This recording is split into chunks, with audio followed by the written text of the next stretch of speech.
kita ada beberapa corporate action tahun ini.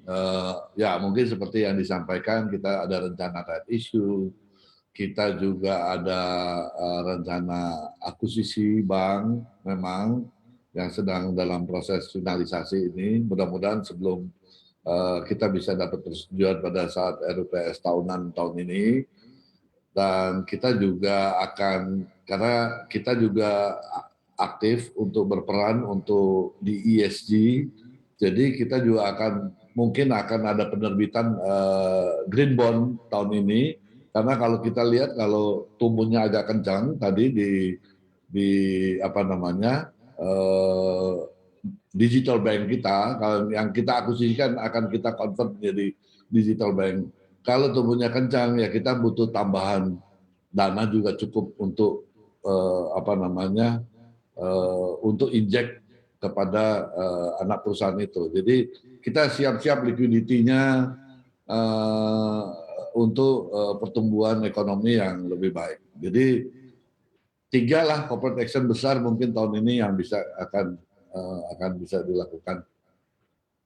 Pak Royke, boleh bocoran sedikit target masing-masing dari 3 aksi korporasi yang akan dilakukan di tahun ini? Target apa maksudnya? Target waktu mungkin untuk rights issue berapa dan juga target waktu dananya berapa? Target waktu kalau akuisisi harus mungkin di kuartal 1 ini kita harusnya udah selesai ya. Saya nggak bisa ngomong tapi kita pasti udah harus selesai di kuartal pertama ini. Green bond juga mungkin di kuartal kedua, dan di kuartal ketiga ini untuk right issue-nya kita akan jalanin di kuartal ketiga. Mudah-mudahan sesuai rencana ini. Baik, Pak Royke, kan kalau kita lihat big caps lain ini juga sudah konsentrasi untuk bank-bank digital begitu. BNI ini sebenarnya urgensinya sebesar apa sih untuk juga memiliki bank digital? Gini, ada di segmen tertentu di BNI itu kita nggak bisa tumbuh dengan teknologi yang sekarang. Karena apa? Cost-nya terlalu mahal. Kita harus tumbuh dengan cost yang murah, dengan bunga cost of fund juga akan murah. Tapi bisa scale transaksinya lebih besar. Karena dengan teknologi yang sekarang, itu kan kita multi segmen, ya, terlalu banyak segmennya. Nah kita ada di segmen kita tumbuhnya relatif kecil, karena di UKM itu kan resikonya volatility-nya tinggi, ya. Terus acquisition cost-nya juga mahal, monitoringnya sulit.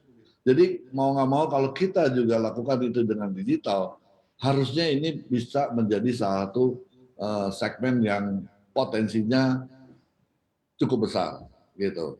Dan kita punya top client, value chain-nya kita bisa, partner kita juga di digital bank ini mudah-mudahan adalah partner yang mempunyai ekosistem cukup besar. 2 partner ini akan jadi penyumbang juga di ekosistem. Ini akan menjadi suatu bisnis yang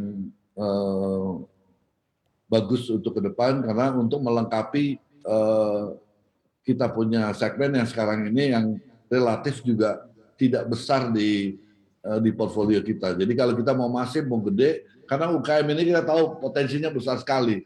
Cuman resikonya juga, volatility-nya juga tinggi.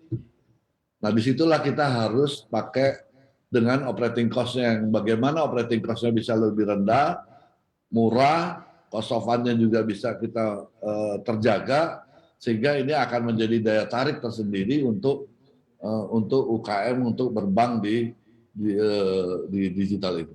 Ya itu bocoran konsepnya, model bisnisnya. Baik, mungkin sedikit lagi bocoran Pak Royke untuk akuisisi bank ini, apakah dananya ini berasal dari internal BNI, sudah ada artinya dananya, atau nanti akan memanfaatkan obligasi atau green bond yang tadi Bapak sampaikan? Enggak, dari internal BNI. Kita sudah siapkan udah lama, dari tahun lalu kita sudah siapkan untuk akuisisi ini.